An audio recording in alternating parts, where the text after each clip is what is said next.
Hello, everyone. We are back with chapter 6. This is the second video in our set, and this video is on internal influences. So in the first video, we talked about the consumer decision-making process. And then we're going to talk about two different types of influences on that process. So one of those is internal influences and the other is external influences. You can find them in separate videos. This video is on internal influences on the consumer decision-making process.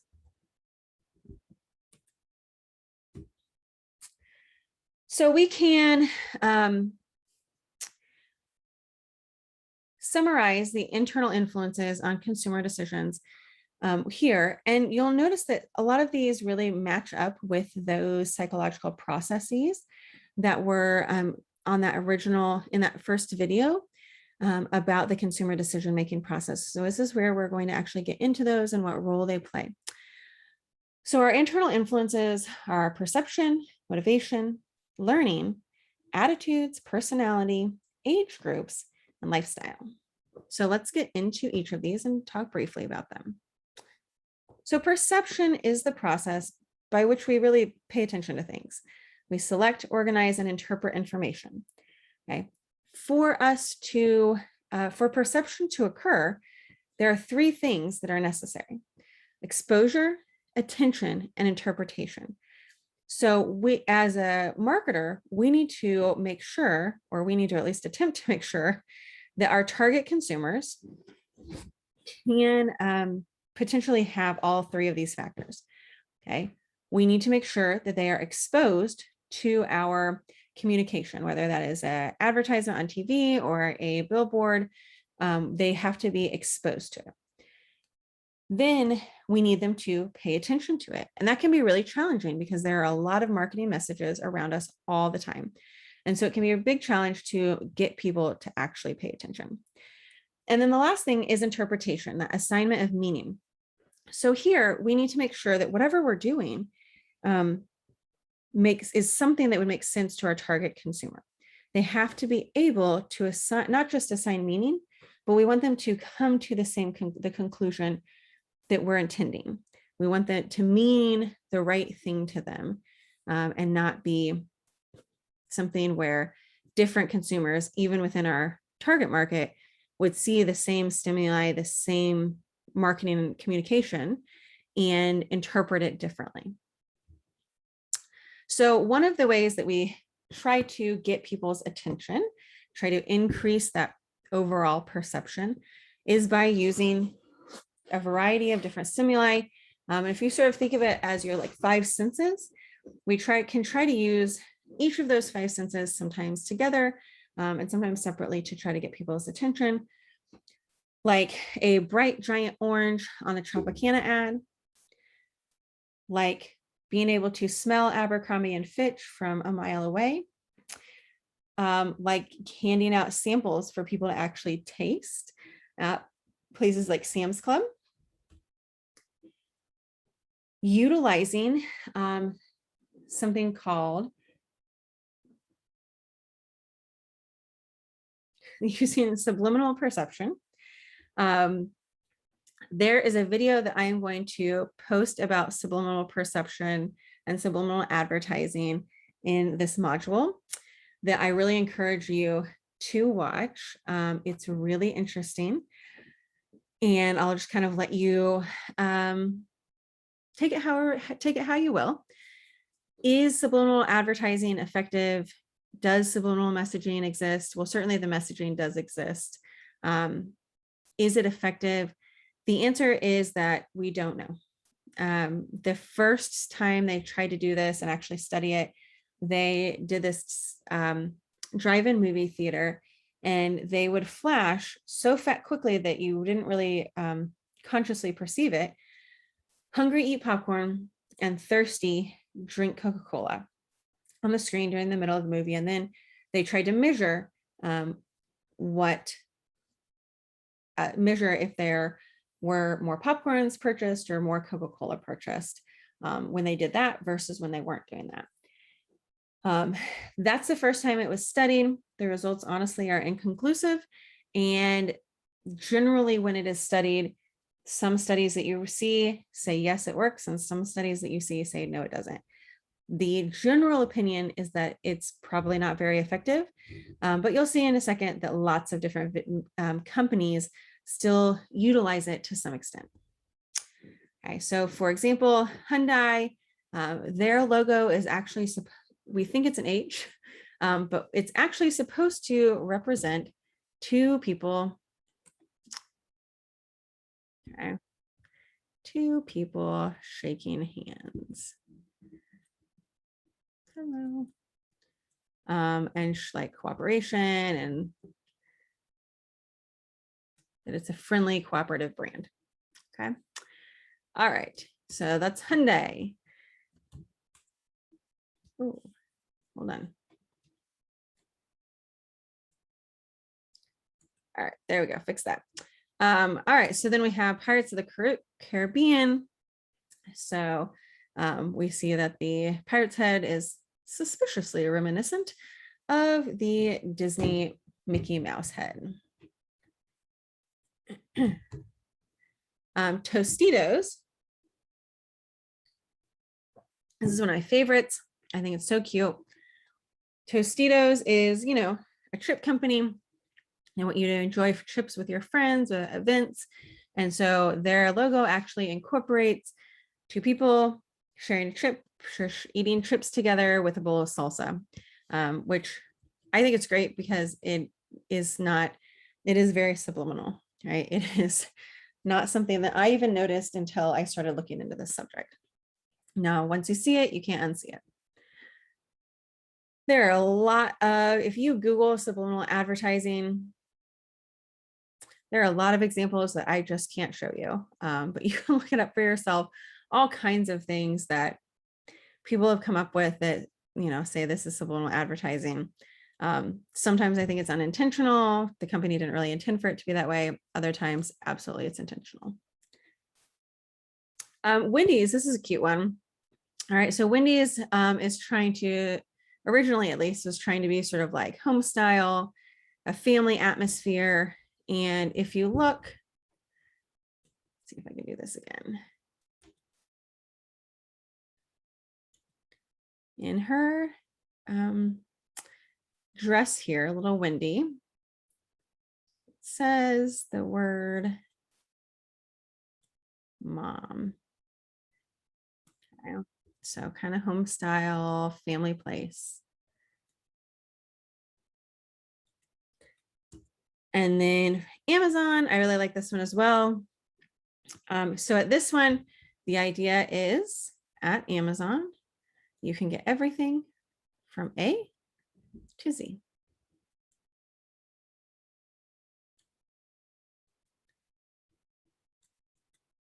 So all of those are examples of how brands really do use subliminal messaging. Whether it is effective or not is a whole nother question, but that is the idea behind it, is that consumers will perceive these things about the brand without you having to tell them overtly.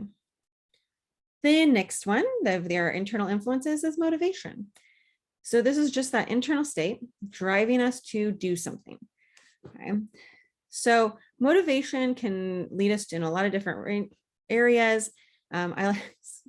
This is a good, I think home appliances or home purchases can be an interesting area for this because your motivations for doing things can be totally different.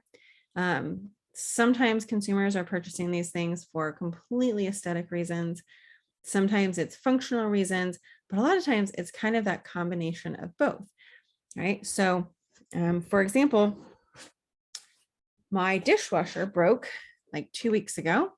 And so I've been trying to figure out, I'm very motivated to get a new dishwasher because dishes for a family of 7, there's kind of a lot of them.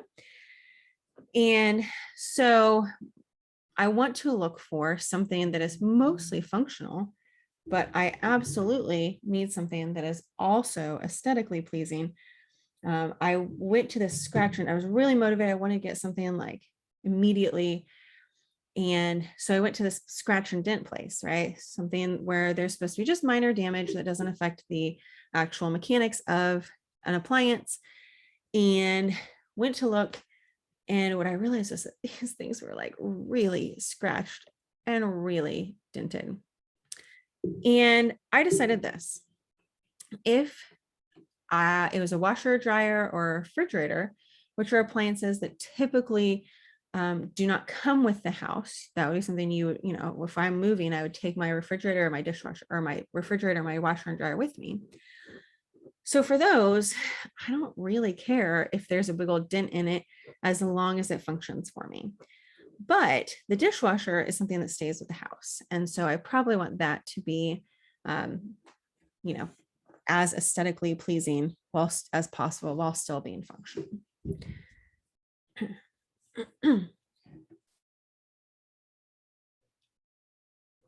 One of the ways that we can think of motivation is through Maslow's hierarchy of needs. A lot of people have heard of this already. It's pretty common in psychology classes. And it is really, really useful for us as marketers when we are thinking about the types of messages and images to utilize when we communicate with customers. So we start at the very bottom with really basic needs and get to less tangible, more complex needs as we move up the pyramid here. I like these examples here of different brands and how they utilize these needs to help them with their messaging. So for example, we have Quaker Oats. It's the right thing to do. Just a very physiological, you have to eat food, you have to do it. And it's a health, it's a sort of a health kind of benefit. Then we have safety. So a lot of times we will see, let me go back. We also see physiological brands that utilize physiological needs are going to be things like generics, a lot of basic food items, other types of staples like toilet paper or cleaning products, medicines, the store brands or other generics. Okay. Then when we move to safety, we see that we need security, shelter, protection. So here we have, not surprisingly, in terms of companies, insurance companies try to remind people of this safety need a lot, right? Alarm systems, home security systems, retirement investments. Sometimes certain auto brands really emphasize safety as part of who they are. Then we have belongingness. We move up. So here we have things like love, friendship, being accepted, being liked. We have a lot of huge variety of types of companies that might fit here. Definitely clothing, especially trendy clothing, drinks, like Pepsi's, you're in the Pepsi generation slogan, definitely grooming products. Think of like teenagers with the brands that are popular, and all kinds of different like facial products, restaurants, clubs that you can belong to, belongingness, okay? Then we have ego needs, where we have things like prestige, status, being accomplished. Lots of other, we have automobiles that fit here as well. Things like credit cards, retail stores, definitely lots more like luxury brands like country clubs, high-end liquors. And then finally, we have self-actualization, which is things like self-fulfillment. So hobbies, travel, other types of experiential things, education kind of fits up here, joining the military even. The Army slogan or the military slogan of "Be all you can be" was very popular for a long time and definitely fits into this self-actualization phase area. So a couple of examples, okay? This one's pretty obvious. So we have safety, right? Safety is going to be a really big one when you're targeting things like parents, people that are, like parents. Here we have an eHarmony ad. Okay, a lot of the dating apps will advertise based on belongingness, that desire to belong, to have a companion, to have love. Okay, the next internal influence is learning. So this is where we have a change in behavior. It's usually relatively permanent, that's caused by either information or experience or both. And then attitudes. So think about this as you had an experience with a brand or a product or a person or a company or a retailer. And so for you either had a really good experience, so you will always buy that brand. If I could buy a 12 passenger van that was a Honda, I would buy it in a heartbeat. Turns out they don't make them. If I could buy a Toyota that made the same thing, totally do it. They don't exist in America, at least, because I have learned through my experience and information that those are reliable car brands. Attitudes. So here we have lasting evaluations of a person, an object, or an issue. So this could be, we see a lot of this in political advertising, really advertising based on people's attitudes towards certain issues. Then we have personality. I'm not going to define this. You know what personality is. So a variety of different brands that advertise based on certain types of personalities. Is this the type of person that you are? Age is a big one. Well, there's a lot of different demographics we could talk about here. That age definitely will impact the types of goods and services that we need, certainly. I've mentioned several times that when we go through a life transition, something changes in our family life cycle where we move from being in high school to going to college, when we move from education to full-time jobs, when we move from being single to being married, when we move from being childless to having a child, when your children start to move out of your house, when you retire, when you can no longer live by yourself, all of these are lend themselves to different types of purchases, right? You can remember when you started college and there were certain products that you didn't need before that now you needed. And the same is true with each of those transitions. We also see generation kind of fit into this category. We're not going to talk a ton about it, but certainly different generations have different values and things that are important to them. And sometimes those things also are associated with age. There are a lot of products and services that are needed for retired people because the baby boomer generation, a lot of them are already retired, and the rest of them will be retiring within the next 5 years approximately. And they are a huge generation, a huge group of people that are all going to need different products and services. It's actually, interestingly, the fastest growing group on Facebook is related to age. It's people who are over the age of 65. And then we have lifestyle. This is a pattern of living. Okay, so think, people who have a healthy lifestyle. That's really important to them. This could be other types of activities or interests or opinions. Maybe your lifestyle is influenced by your religion or a video game that you play, or all kinds of different activities or interests that could influence your life in terms of it becoming a pattern in your life. So psychographics helps us to group people according to both psychological and behavioral similarities. Okay, we're not going to get into that in detail for the moment, but there are a variety of different systems and schemes to help us understand the different psychographics that exist. All right, and that is it for our internal influences. These are the main internal influences that would help to have an impact on the different decisions that we're making, all the different phases of the consumer decision-making process as well. All right, so the next video will be on the external influences, and I'll see you back then.